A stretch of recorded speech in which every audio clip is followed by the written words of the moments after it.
Hola, buenas tardes. Mi nombre es Romina Moreno. Yo soy adjunta de la cátedra. Estoy a cargo de las comisiones 7441 y 7443. Y bueno, la verdad es que para mí es un honor encontrarme en este momento pudiendo eh, relacionarme con ustedes, aunque sea de esta forma virtual. Me hace pensar que estamos haciendo algo, ya sea desde nuestro lugar como docentes y del lugar de ustedes como estudiantes, para hacer que nuestra universidad pública siga en pie en un momento que es muy, muy excepcional y que claramente todos tenemos que estar en casa, que no podemos hacer clases presenciales y que esto es lo mejor que podemos hacer para cuidarnos a todos.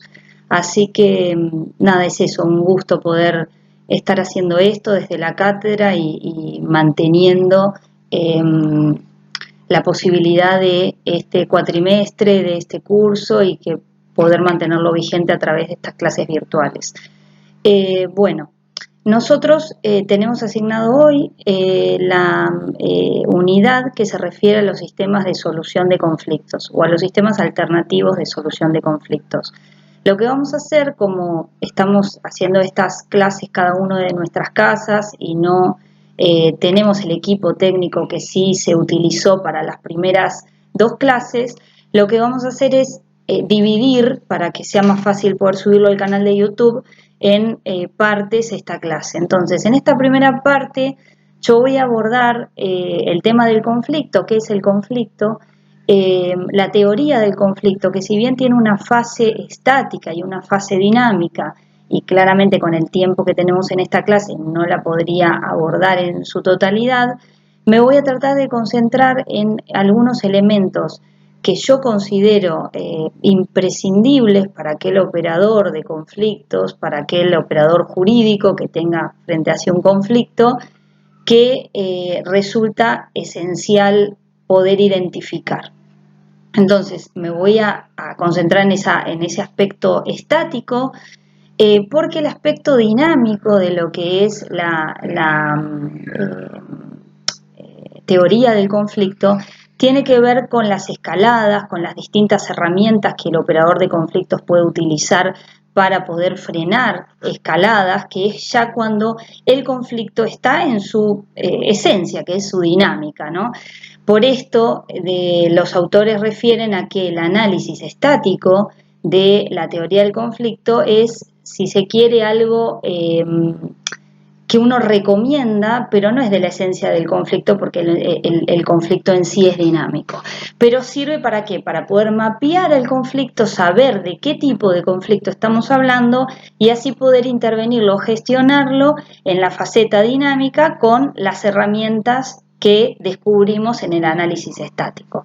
Bueno, ahora vamos a profundizar todo esto, me interesaba como presentarles el tema. Vamos a hablar de los distintos tipos de sistemas alternativos de solución de conflictos, los adversariales y los no adversariales, y después vamos a dejar para las otras partes de la clase, que de las grabaciones, digamos, el resto de temas que corresponden a esta unidad. Bien, es una clase que la estoy haciendo desde el punto así virtual, pero es una clase en donde realmente hay muchas preguntas para hacer. Me da mucha pena en ese punto no estar viéndolos, porque no todo tiene, digamos, una respuesta en esta temática y porque justamente hay mucho por hacer, hay mucho por reflexionar, porque creo que hay algo que nos atraviesa en términos de formación del abogado como un operador de conflictos. En esto me voy a detener un momento. ¿Qué pasa, digamos, en nuestras universidades con el estudio del conflicto?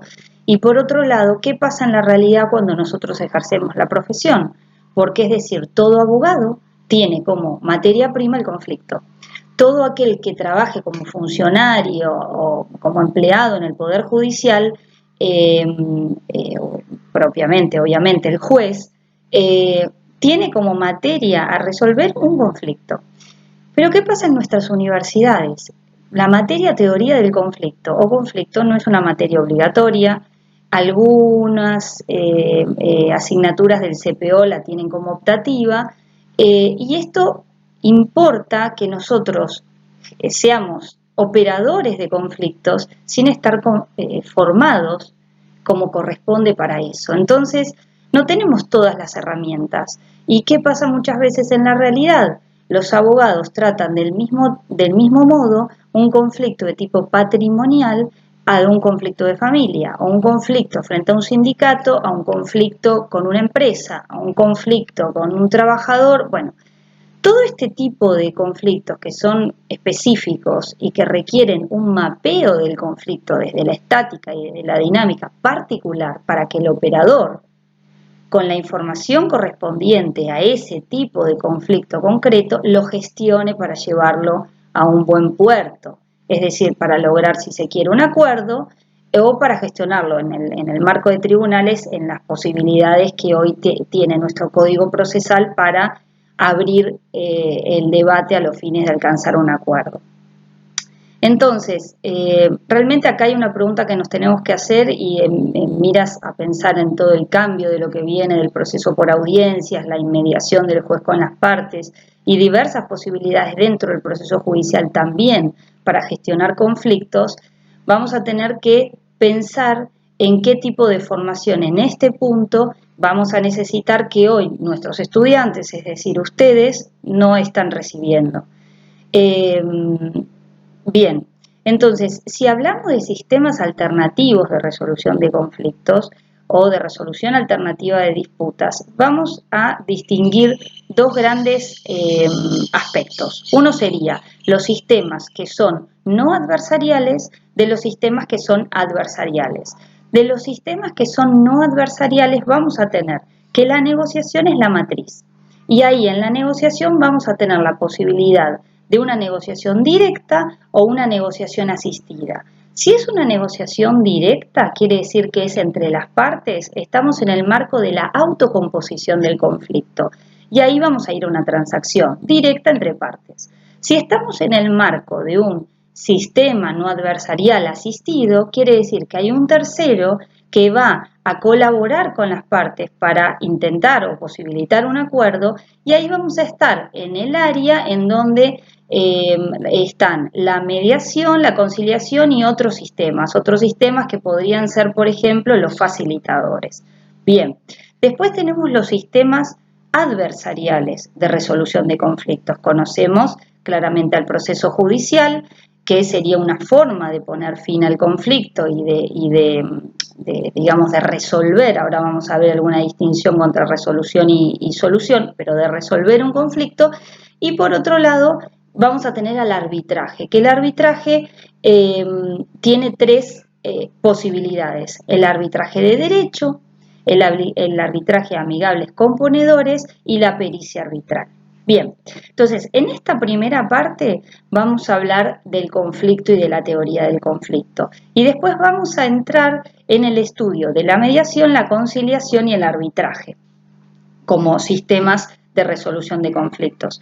Acá me importa que tracemos una línea horizontal imaginaria y pensemos que en el comienzo de esa línea horizontal vamos a tener aquel sistema no adversarial, que es la matriz, la negociación directa entre las partes. Y al final de esa línea vamos a tener al proceso judicial. En el comienzo de la línea tenemos una nula intervención de un tercero. Entonces, lo que va a propender esa negociación es a que las partes se den la propia solución a su conflicto, bien, que lo encuentren. Esto no quiere decir que las partes únicamente en forma directa, sino que puede ser a través de la intervención o la comunicación entre sus abogados, ¿no? Pero estaríamos en el marco en donde estamos en nula o casi nula la intervención de un tercero para lograr un acuerdo. Y en la última hipótesis, que es el adversarial proceso judicial, vamos a tener una máxima intervención de tercero para poner fin a ese conflicto. Entonces, acá hay algo que me interesa que pensemos. Si nosotros, luego de todo lo que es el proceso judicial, la etapa introductoria, la probatoria, que la van a ir viendo a lo largo de todo el curso, la etapa introductoria, la probatoria y la conclusional, en la cual se llega a una sentencia. Con esa sentencia, nosotros ponemos fin al conflicto. Con esto me pregunto, ¿qué finalidad tiene el derecho, no? Si la finalidad que tiene el derecho, vamos a coincidir nosotros, que es la paz social, que es poner fin a los conflictos o resolver conflictos, digo, me pregunto qué error que tenemos en nuestra formación como abogados que no estudiamos teoría del conflicto ni herramientas de negociación con la profundidad que esta temática se merece, porque justamente la finalidad del derecho tiene íntima relación con esto. Entonces, si nosotros en el proceso judicial vamos a decir que en esa sentencia se pone fin al conflicto, entonces les pregunto, ¿siempre se pone fin al conflicto con una sentencia?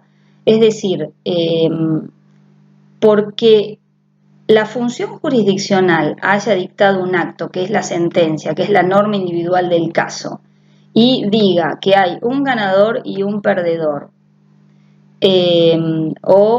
haga lugar a la pretensión del actor y condene al demandado, ¿no? Y sea esta la sentencia. Con eso vamos a decir, ¿se puso fin al conflicto? Sí. A lo mejor en algunos casos sí, en otros no. Yo les puedo asegurar que en un conflicto de familia, que un juez determine una cuestión puede no ponerle fin a un conflicto. Es decir, puede ser un eslabón dentro de ese conflicto y esa sentencia servir para colgarla en un cuadro. ¿Por qué? Porque el conflicto en ese tipo de conflictos tiene otro tipo de elementos a tener en cuenta, como las emociones, los sentimientos, la cuestión familiar en sí, que hace que la dinámica de la vida de una persona esté absolutamente atravesada o conmovida por ese conflicto. Entonces, puede venir la resolución del juez y no poner fin al conflicto. Entonces, acá hay un punto que es importante, que es distinguir la resolución del conflicto, que sí la vamos a tener en la sentencia y que formalmente va a estar ese acto procesal por el cual se pone fin al conflicto. Pero la solución del conflicto puede ser o puede tener que ver con otra cosa. Entonces, esta es la importancia de que las partes puedan tener, siendo asistidas por operadores de conflictos que gestionen su conflicto, la posibilidad de darse su propia solución. ¿Por qué? Porque siempre va a ser mucho mejor que la que disponga el juez en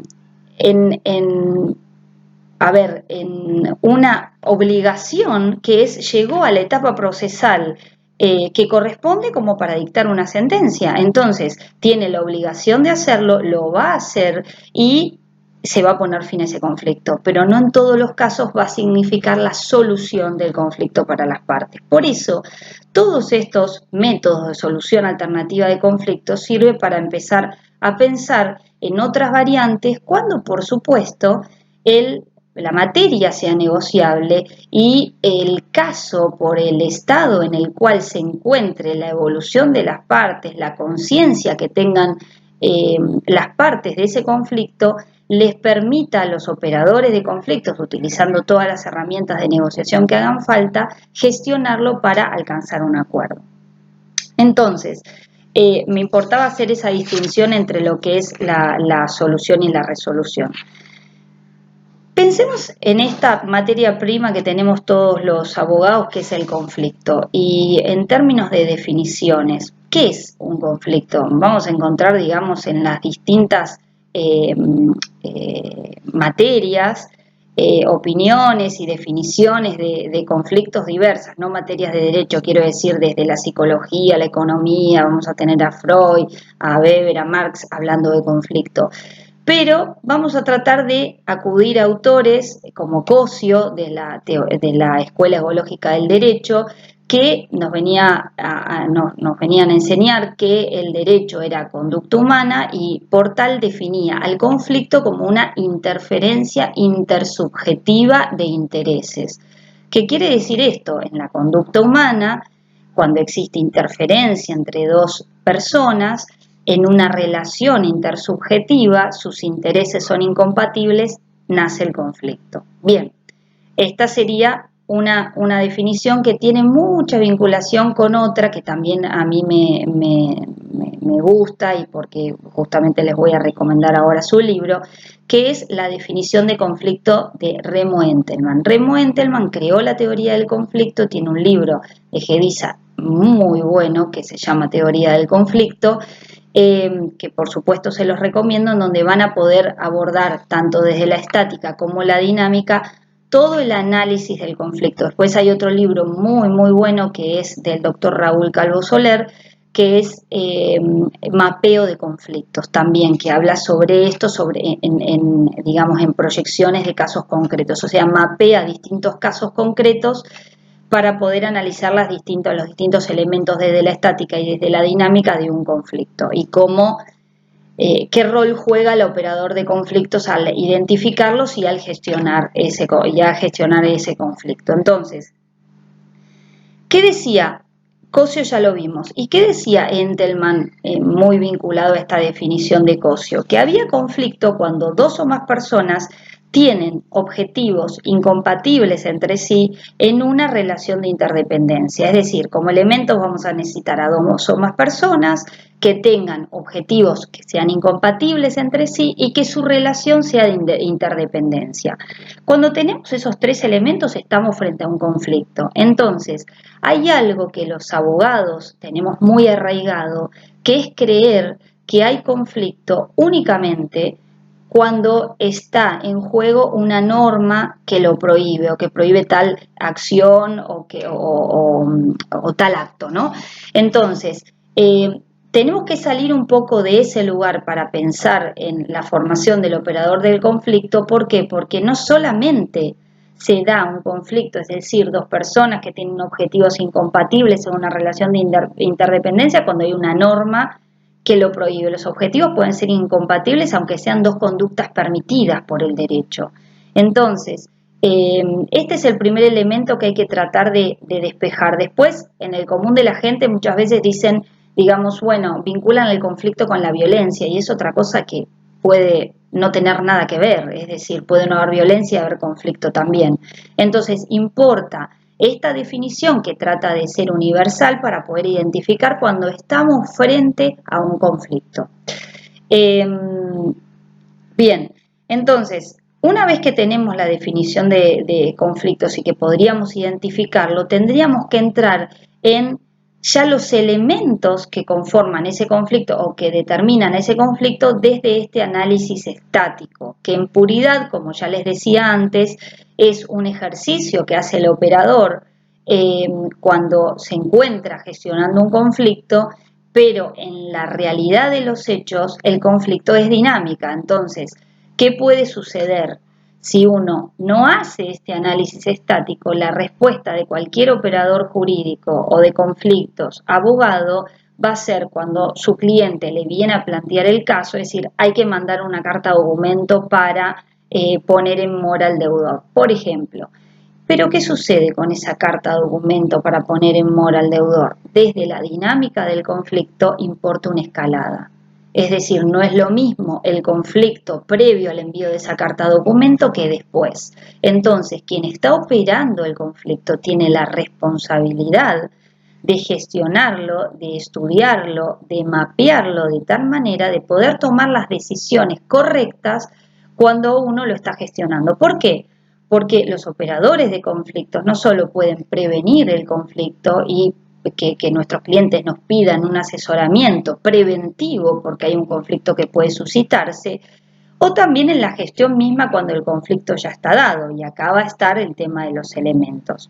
Bien, entrando ya a lo que es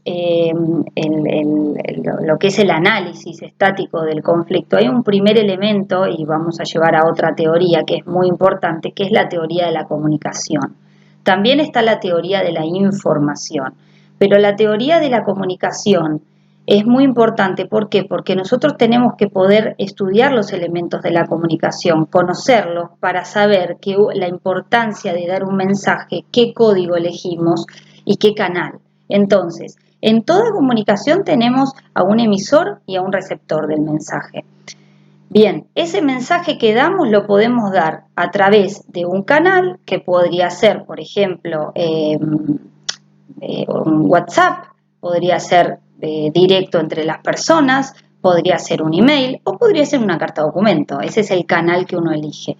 Y el código es nuestro lenguaje, es decir, si el idioma va a ser el idioma castellano, el español, si vamos a, no sé, estamos con un conflicto de tipo bancario y vamos a tener un código cifrado. Bueno, veremos el caso. Pero sí es importante detenernos un minuto en la teoría de la comunicación porque la elección de el canal a través de la cual se comunica un mensaje puede ser muy importante y puede o no evitar esto que en la dinámica vamos a llamar las escaladas del conflicto, porque una vez que los conflictos escalan, es muy difícil detener y desescalar, esto en términos de dinámica de conflicto.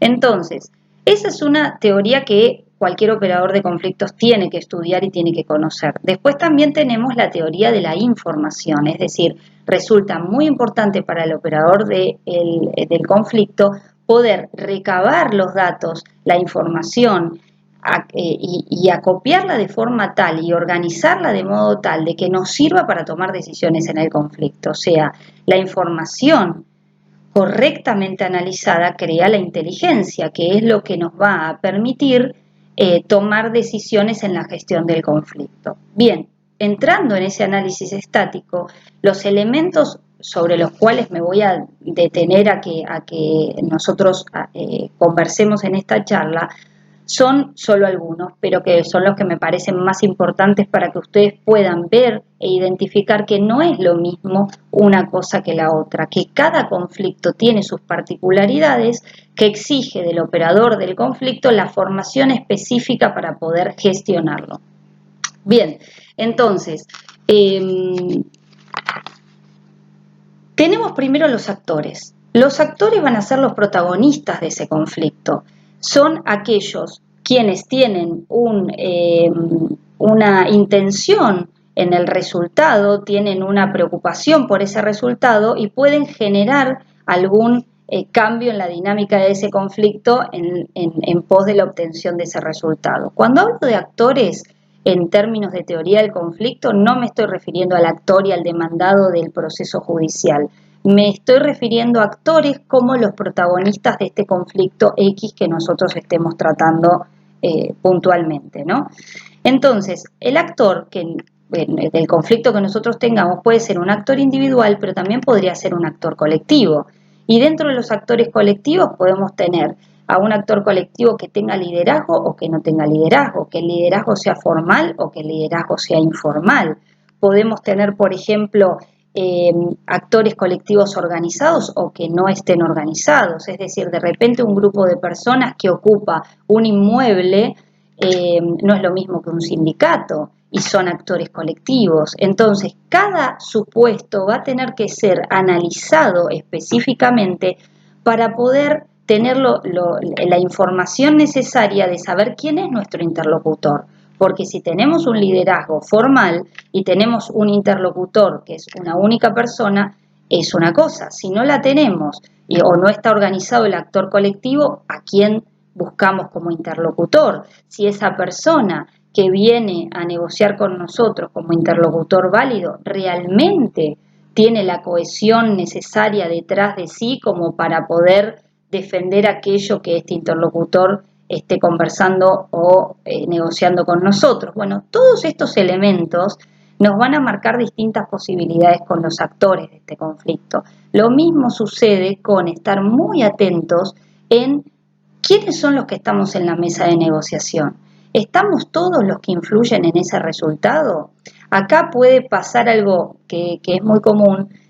Por ejemplo, en un divorcio uno dice, bueno, los actores del conflicto son los esposos, el matrimonio, el marido, la mujer, los dos hombres, lo que fuera, en el tipo de matrimonio que estemos hablando, ¿no? O dos mujeres, lo que fuera, la familia que fuera.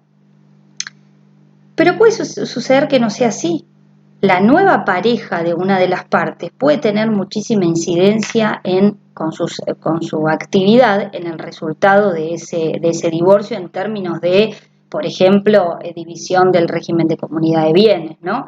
Entonces, estamos todos los que tienen que estar en esa mesa de negociación. Yo no digo hay que sentar en la mesa de negociación a la nueva pareja en todos los casos. Digo, en el caso concreto que nosotros tenemos o estamos analizando, ¿estamos todos en los que debemos estar? En este punto estas preguntas nos hace falta hacerlas porque van a definir el éxito o no de un acuerdo. Entonces, a lo mejor hace falta que en la reunión del abogado con su cliente, si incorporemos a esta persona, que puede ser la nueva pareja o el hijo o quien sea, que esté condicionando ese resultado porque tenga plena intervención en el objetivo que tiene nuestro cliente. Entonces, es muy importante que nos hagamos esa pregunta. ¿Estamos todos los que tienen que estar en esta mesa de negociación? Y ahí identificar y definir a los actores. Ese sería un punto. El otro punto importante es el objetivo, los objetivos. ¿Cuáles son los objetivos de estos actores? Es decir, ¿qué es lo que persigue el actor, ¿no? ¿Cuál es hay un elemento que voy a volver atrás por el tema del actor que me importa distinguir, que es ese actor, una vez identificado individual, colectivo, todo esto que hablamos, ¿tiene conciencia de que está frente a un conflicto o no la tiene? La conciencia es muy importante en materia de teoría del conflicto. ¿Por qué? Porque hay personas que no tienen conciencia de que están en un conflicto. ¿Por qué? Porque no hay una norma que les prohíbe tal o cual cosa. Entonces, se creen que por eso ya no están en conflicto y a veces no es así, porque dijimos que son dos personas que tienen objetivos incompatibles entre sí en una relación de interdependencia y pueden no tener nada que ver con una norma concreta. Por ejemplo, un grupo de personas o pueden ser enroladas en un sindicato que piden un aumento, una mejora en las condiciones laborales y lo cierto es que no se firmó ninguna paritaria. Entonces nos llama el presidente de la compañía y nos hace esta pregunta: mirá, me están planteando esto, me dicen que si no no mejoro tal cuestión en el comedor o mejoras en las condiciones laborales, van a parar la planta. Si nosotros decimos, bueno, la verdad es que no tenés obligación de aumentar o de mejorar las condiciones porque no se firmaron paritarias y porque lo que estás haciendo está dentro de la normativa, estoy llevando al presidente de la compañía a que crea que no está en un conflicto o que por tal respuesta que yo le doy pierda la conciencia de que está en un conflicto. Entonces, trabajar en la conciencia del actor, de que se trate, de que se encuentra en una situación de conflicto es muy importante. Bueno, la conciencia es el producto de un acto intelectual en el cual el actor admite encontrarse respecto de otro actor en una situación en donde él cree o ambos creen tener objetivos incompatibles. La percepción tiene que ver con el contenido con el que acceden a nuestro intelecto aquellas opiniones, gestos, amenazas o riesgos que pueden haber en la realidad y que se incorporan a nuestro intelecto y nos hacen percibir que si yo hago tal cosa, el contrario, el otro actor podría reaccionar de tal o cual manera.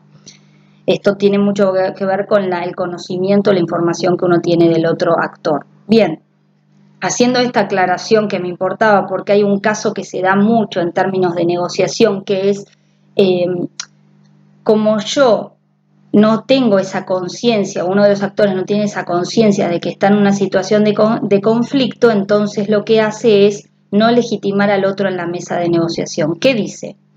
No tiene ningún tipo de derecho, ni después de lo, por ejemplo, en temas de familia, ¿no? Después de lo que me hizo, que no me venga a reclamar esto, él o ella, ¿no?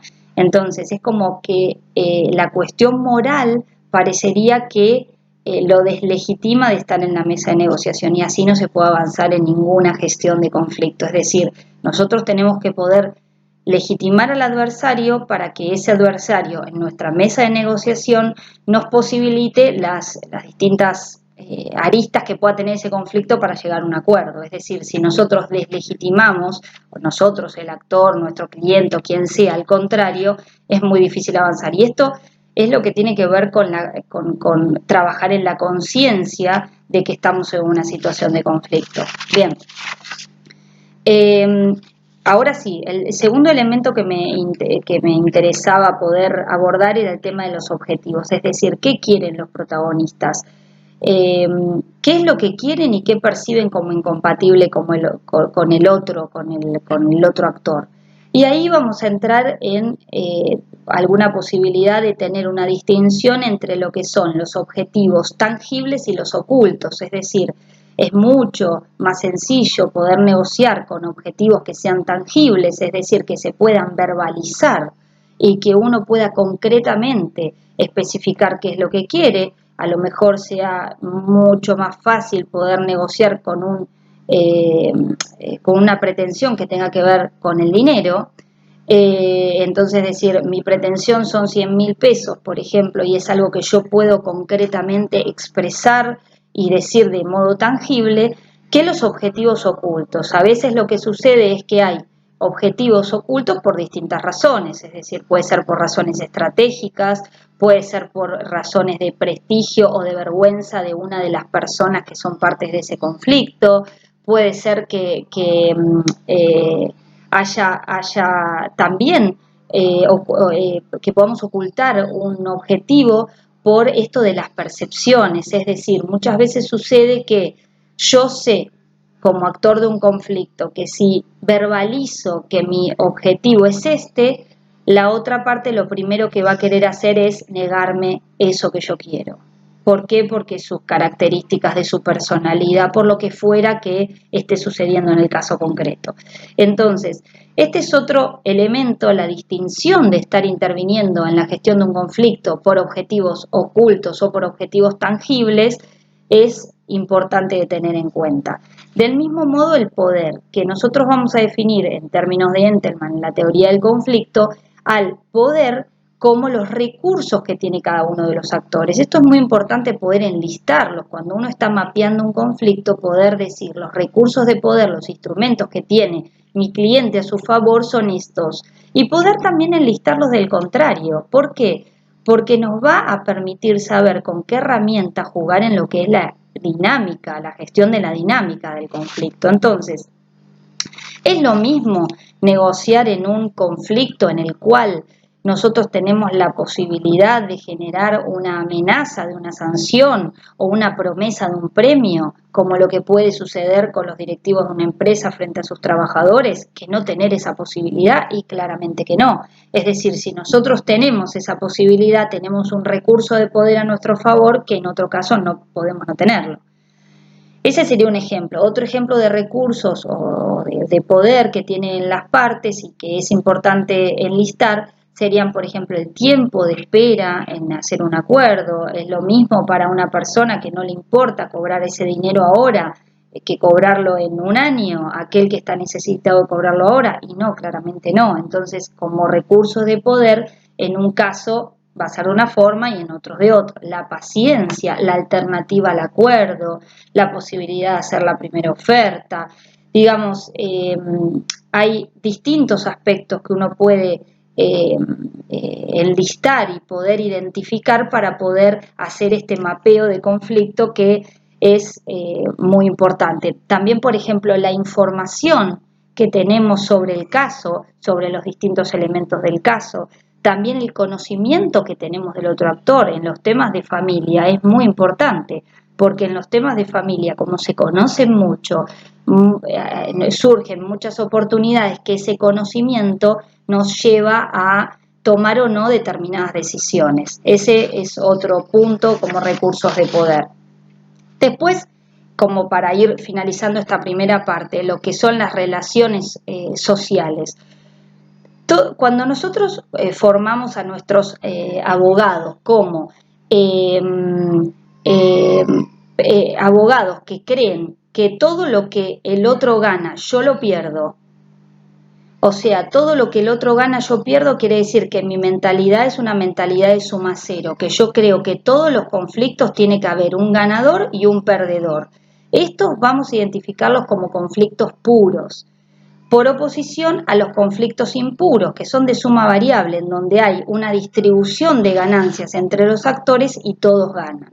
Ahora, afirmar que un conflicto es puro, de suma cero, tiene mucho que ver con que un actor no cree que existe la posibilidad con respecto al contrario de que se generen soluciones que beneficien a ambos.